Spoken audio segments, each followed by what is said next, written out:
دوات دولا يا ولد عشان عشان فقط ولا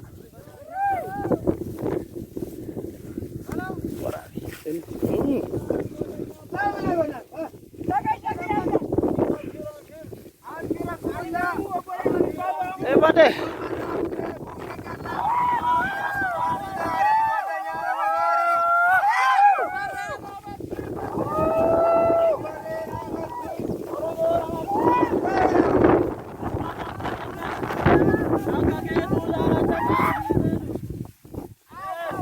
يا ربي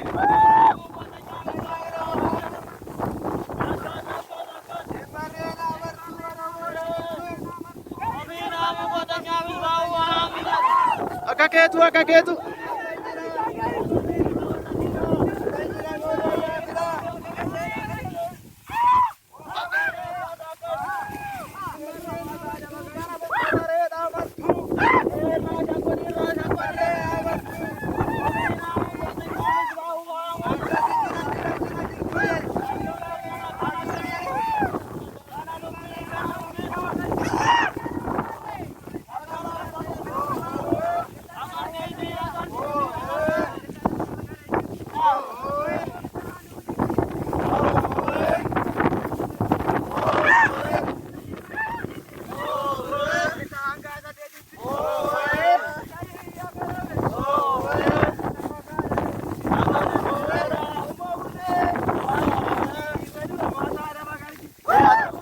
masa opo isbaa kanatti yaada maal kennitan hojiin irraa baay'ee nama gammachiisa bisoomni irra baay'ee nama gammachiisa hundi biltii kennaa dhiisa shaneen haa jiraatu jechuudha amma maal jettanii isin isbaa horii buna jennaadha amma waggaa waggaa akkanumatti qoteettanii qotii qaafii akkanumatti qaafii adii nachi maal nyaata waan jedhaa adabalataa irraan kana haamii miti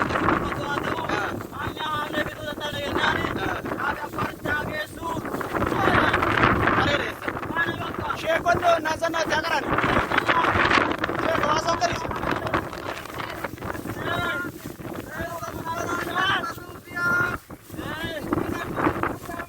Oposhi maleswanya na wabi yakin harata oposhi maleswanya pata wabi yakin harata.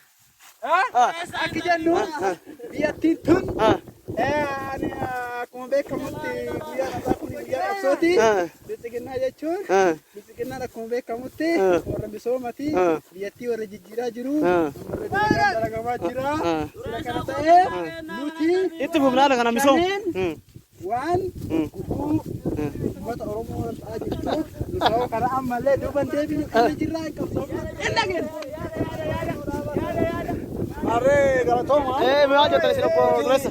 Mukera kadumne dabo horiyaa kennaa dhufne dabo mucaa magaalaa qallaa ijoollee warra loode sibii isaa baane nu ollaa isaati ollaa beenyaa bulee bakka nu jirutti inni rakkatu xaafii irraa buufnee amma tullee galla jennaan nu Oromoon tokko waa shanee waa bilisa waa kaayinaatu nu jigii yaade jennaan. Jigii yaadan daboo baatan. Boodaa kanarratti obbo Misbaa'uun kun akkami yaadni isaanii nama yaadu moo akkami isaanii hojjettan isin?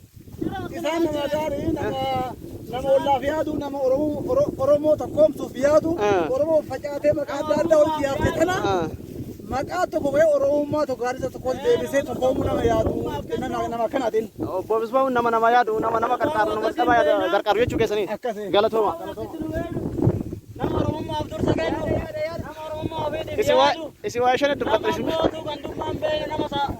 nama gantummaan nama qoonde miidiyaa kenna isitti kana bakkaataa miidiyaa keessan qabu baay'ee galateeffannaa kanaaf Misbaa'uun akka itti beenu nama Oromummaaf dursa kennu nama Oromummaaf yaadu miidiyaan kennallee haa galatoomu nu haasofsiisuu isaati hin galateeffanna jechuudha. Galatoomaa isinis abboon qabu bakka naamna.